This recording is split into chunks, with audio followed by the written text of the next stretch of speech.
بسم اللہ الرحمن الرحیم۔ ارشاد باری تعالیٰ ہے، اور جن کے بچے ہیں ان کے ذمے دستور کے مطابق ان کا روٹی کپڑا ہے۔ ناظرین گرامی، جیسے جیسے ہم شریعت سے دور ہوتے جا رہے ہیں تو ہمارے گھروں میں میاں بیوی کے حالات بھی بدلتے جا رہے ہیں۔ شادی شدہ جوڑے نئی نئی روایات اپنا کر اپنے ازدواجی تعلقات کو خراب کر لیتے ہیں، کیونکہ زیادہ تر مسلمانوں کو علم ہی نہیں ہے کہ شریعت میں میاں اور بیوی کے بارے کیا کیا حکم ہے۔ ہم چھوٹی چھوٹی سی باتوں کو لے کر اپنے گھروں کو اجاڑ لیتے ہیں۔ اللہ پاک نے میاں بیوی کو ایک دوسرے کا ہمدرد اور ہمسفر قرار دیا ہے۔ حضور اکرم صلی اللہ علیہ وآلہ وسلم نے فرمایا، تم میں سے قابل انسان وہ ہے جس کے اخلاق اچھے ہیں، اور تم میں سے بہتر انسان وہ ہے جو اپنی بیوی کے حق میں بہتر ہے۔ بہت سے لوگوں کا یہ سوال ہوتا ہے کہ بیوی کو خرچہ کتنا دینا چاہیے۔ ہم جس معاشرے میں زندگی گزار رہے ہیں وہاں برائی کا تناسب اچھائی سے زیادہ ہے۔ حقوق میں کوتاہی کرنے والوں میں ایک تعداد لاپرواہ والد حضرات کی بھی ہے کہ جن لوگوں کا کھانا پینا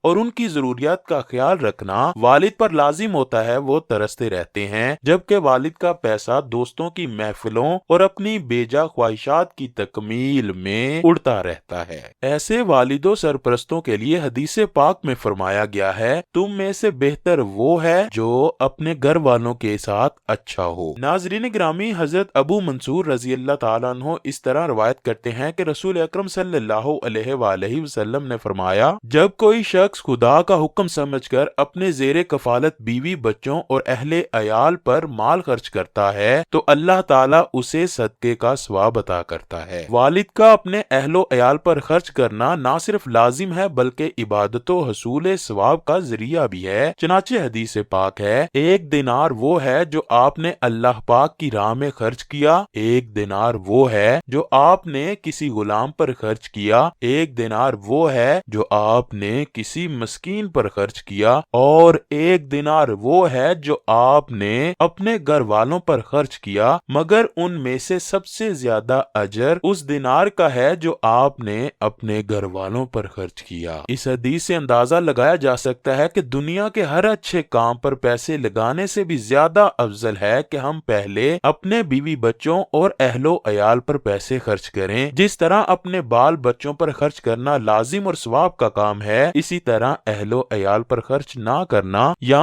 استطاعت کے باوجود ان کے خرچ میں تنگی کرنا گناہ بھی ہے اور ان کی حق تلفی بھی۔ جو لوگ گھر والوں پر خرچ نہیں کرتے ان کے بارے میں نبی کریم صلی اللہ علیہ وآلہ وسلم کا فرمان ہے، آدمی کے گناہگار ہونے کے لیے یہی کافی ہے کہ وہ ایسے لوگوں کو محروم رکھے جن کا خرچہ اس کے ذمہ ہو۔ حضرت سعد بن ابی وقاص رضی اللہ تعالیٰ عنہ سے روایت ہے، تو کوئی بھی چیز اللہ کے راستے میں اللہ تعالیٰ کی خوشنودی اور رضا حاصل کرنے کے لیے خرچ کرے تو تجھے اس پر اجر و ثواب ملے گا، حتیٰ کہ وہ چیز بھی جو تم اپنی بیوی کے منہ میں ڈالو اس کا بھی اجر و ثواب ملے گا۔ اب رہا یہ سوال کہ بیوی بچوں پر ہمیں کتنا خرچ کرنا چاہیے، اس کا جواب قرآن پاک میں موجود ہے۔ اللہ پاک فرماتا ہے، اور یہ لوگ وہ ہیں جب وہ خرچ کرتے ہیں تو اس میں اسراف و فضول خرچی نہیں کرتے اور نہ ہی اس میں کنجوسی سے کام لیتے ہیں، اور وہ ان دونوں کے درمیان کا راستہ اختیار کرتے ہیں۔ اس سے ہم بآسانی سمجھ سکتے ہیں کہ ہمیں ہر کام میں اعتدال کا راستہ اختیار کرنا چاہیے۔ ویسے بھی جب بیوی بچوں پر خرچ کرنا صدقہ ہے تو ہمیں اس میں کسی قسم کی کنجوسی نہیں کرنی چاہیے اور اپنی بساط کے مطابق خرچ کرتے رہنا چاہیے۔ حضرت ابو ہریرہ رضی اللہ تعالیٰ عنہ سے روایت ہے کہ اللہ کے پیارے نبی صلی اللہ علیہ وآلہ وسلم نے فرمایا، جب کوئی انسان اپنے گھر والوں پر اللہ تعالیٰ کی خوشی حاصل کرنے کے لیے خرچ کرتا ہے تو وہ صدقہ ہوتا ہے۔ اس سے ظاہر ہوتا ہے کہ ہم کو چاہیے اپنے گھر والوں کی ضروریات زندگی کے لیے خرچہ کرنے سے ہاتھ نہ کھینچیں، کیونکہ آج کل کے معاشرے میں ایسا دیکھنے کو ملتا ہے کہ خاوند اپنے بیوی اور بچوں کو ہر وقت خرچے کا متعلق ڈانٹ ڈپٹ کرتے رہتے ہیں۔ کچھ لوگ تو اپنی بیوی بچوں کو اپنی کمائی سے 1 روپیہ دینا بھی گوارا نہیں کرتے۔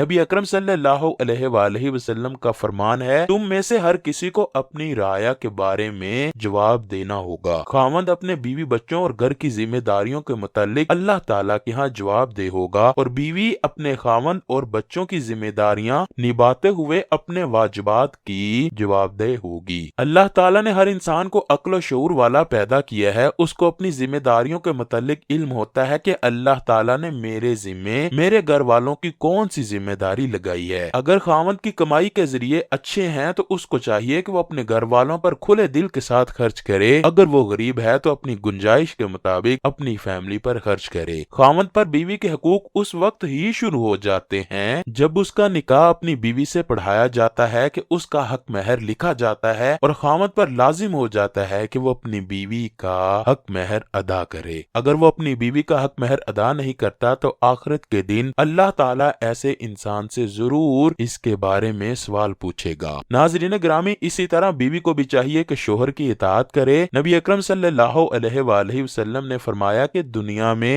وہ بیوی سب سے اچھی ہے جس کو اس کا خاوند دیکھے تو خوش ہو جائے، اور جب اپنی بیوی کو حکم دے تو بیوی فوراً اس کی پیروی کرنے کے لیے تیار ہو جائے اور اپنے شوہر کی کمائی دیکھ کر اس کو اپنی ضروریات زندگی کے مطابق اپنی خواہشات کو پورا کرے۔ حضور اکرم صلی اللہ علیہ وآلہ وسلم نے فرمایا، جب بیوی 5 نمازوں کو پابندی کے ساتھ ادا کرے، روزے رکھے اور زکوٰۃ ادا کرے اور اپنے خاوند کی اطاعت کرے تو وہ جنت کے جس دروازے سے چاہے داخل ہو سکتی ہے۔ اللہ اکبر۔ خاوند کو چاہیے کہ اپنے اہل و عیال کے ساتھ اچھے طریقے سے رہے، اپنے خاندان کی ہر ضروریات زندگی کو پورا کرے۔ اللہ تعالیٰ سے دعا ہے کہ اللہ تعالیٰ ہم کو نیک اعمال کرنے کی توفیق عطا فرمائے۔ آمین ثم آمین۔